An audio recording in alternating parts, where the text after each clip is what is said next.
Hi, everyone. It's time for some more combat radio. Today we've got one of, somebody who's put in his time on everything from Flash Gordon to Empire Strikes Back to Raiders of the Lost Ark to Doctor Who to the Bond franchise, really. Bit of a legend, Mr. Alan Austen. Alan, how are you? I'm very well, thank you, Ethan. It's nice to meet you. Nice to meet you. Tell me about, walk me through the first day you report. You know, it's your first job. You're at the studio. You're going through the studio gate for the first time, and you realize I'm doing something called Empire Strikes Back. Like, who do you meet? What kind of instructions do they give you, and how do you get the process started as an actor? Well, yeah, I mean, yeah. So I've turned up there, probably 6 o'clock call time, and I probably got there about 20 minutes early, something like that. And I've just told that there's a guy on the security guard on the gate, and he's got a list of names of who was expected that day. My name's on the list, so he lets me in and tells me which stage to go to. So I find my way around to that stage. He kind of pointed me in the direction. I've eventually found the stage, and this is all new to me, totally alien and new. And there was a guy, a grey-haired, tall, grey-haired, good-looking, middle-aged guy, smoking a cigarette at the entrance to the stage, just outside. And I said, "Oh, I'm here to work on this thing, Empire Strikes Back." He said, "Yeah, I'm working on that as well." Okay, I said, "Look, it's my first day. It's my first film, first day in the business. I don't know what do I do next."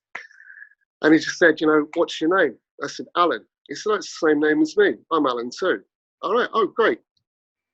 Well, come with me. We'll find the assistant director. He'll have a list with your name on it. We'll tick you off, and then you'll get a chair, and you'll get this, and you'll get that. Okay.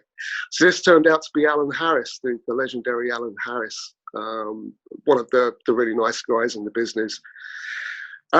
He passed away, unfortunately, at the end of January, and I did recall this meeting with him. But so then you meet the runner who's got your name on a list, and then you're shown to a dressing room, the male crowd dressing room, and the first day was basically stuck in this dressing room in the clothes I'd turned up in, reading newspapers and getting to know the other guys. And this turned into a week. Now I was booked for 2 days, and it was, "Oh, come back tomorrow, come back tomorrow, come back tomorrow. When are we going to do something? We'll eventually get to you." And so it was like, well, what's going on? But it was a good opportunity to get to know the other guys that were supporting artists on the film, like John Mogridge. On day one, we started to chat, and it turned out that we literally lived 20-minute drive from each other, and we're both South London boys. And we've been friends to this day. And a few of the others, like Peter McNamara, Peter Ross, Peter Harris, all the Peters. Just get it. Well, I knew Peter Ross anyway before the film business, but he came along a bit later. But it was just getting to know the other guys, and we spent a week in that dressing room, and it was getting a bit. Well, when are we going to do something? But they asked us back the following week, and then they dressed us as, I believe, Hoff rebels to begin with. Mm-hmm. And but it was. Well, I started work on it in March of '79, and finished work on it in September '79. They had asked me back. We'd finished really in like end of July, beginning of August. Really, we'd done all of our stuff. And then I got the phone call from Central Castings to, could I go back on Empire Strikes Back for a couple of days to double for Harrison as Han.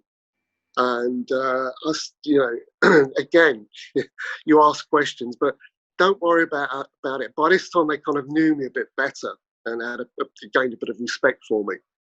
And they said, "Look, just go there. They'll take care of you. Just do. You know the ropes. They'll just do as they ask you to do." So that's what I did, and so that was it. I had a couple of days dressed as Han, in the original gear, I believe the jacket was auctioned for $1 million a couple of years ago. I don't know how true that is, what the outcome. I know it was up for auction, expected to fetch $1 million. I don't know. But yeah, it was just, just side views, and a lot of my hands just like flicking switches and twiddling dials and stuff like that. They'd set up a MIDI board, on set. They were taking down the set while I was working there, so it was just, full of hammering and bashing and guys calling to each other, and just a lot of noise while they were dismantling the set, and we were in our small corner. And so I was just left there to drink tea and read the papers all on my own. It was actually my first taste of being an actor, really, because that's what it's like. You sit there in a director's chair, reading the paper, drinking tea, and if you've fortunately got a colleague to sit and have a chat with, that's nice. But a lot of the time, if you're working on your own, it's just you, just waiting for them to get on for the next sequence that they want to shoot. Let me ask you a quick question. First of all, I think you did a lot of things right on your first day, and I tell young talent all the time, if you can make it clear that it is your first day and you want to do a good job, you'll be fine. If you show up there with any kind of ego, then you're going to run into some roadblocks. But the fact that you stopped someone and said, look, this is my first day and I don't know what to do, but I want to do a good job, essentially, is one of those sort of those business sort of political acts that can propel you a long way, that sort of sincerity. It's funny because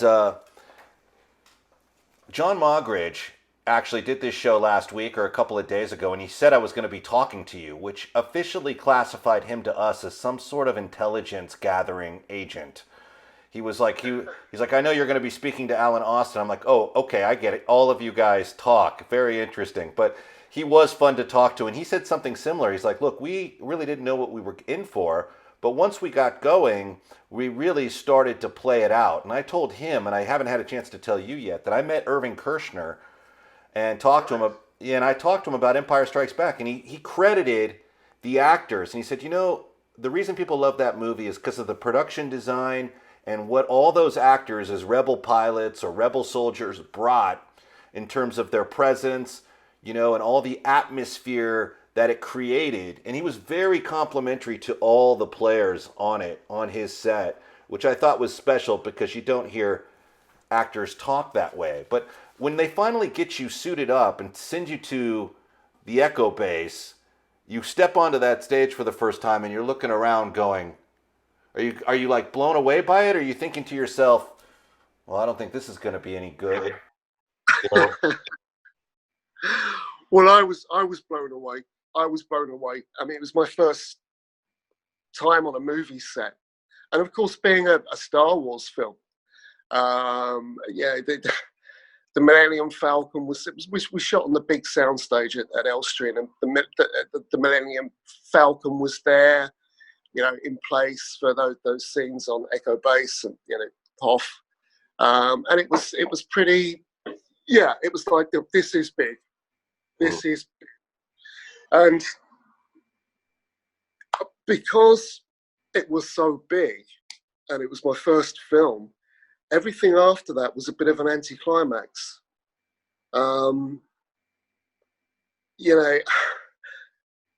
It really was. And I worked on some big films afterwards, but they never felt to me like The Empire Strikes Back. Mm-hmm. They say it's the best one of the franchise in any case, of all 9 films. I'm just lucky to be there. But yeah, I was like, wow, this is big. And I think maybe that's why, I think maybe everybody felt the same way. And I think that's maybe why, with what Irving was saying about, everybody was on their mark. I think it's because, the adrenaline, you knew you were involved in something big. Didn't know it was going to be as big as it was, but you knew it was big. And, so therefore, the energy that was there, you were so determined to get it right. This is where we learned about, hitting our marks and following instructions, listening to what was being said, because you had to, because if you didn't, you'd misinterpret something and get it wrong. And nobody wanted to do that. Nobody wanted to be that guy that got it wrong. And so, you know, the energy was there and everybody was trying. And I remember a lot of us as supporting artists there, you know, we all kind of had some ambition as well. I mean, you know, for me, I was hoping for some sort of springboard, starting board. A few of the other guys there were at drama school. So, you know, they wanted to progress in the business. But it certainly was a happy set. We worked hard, we played hard.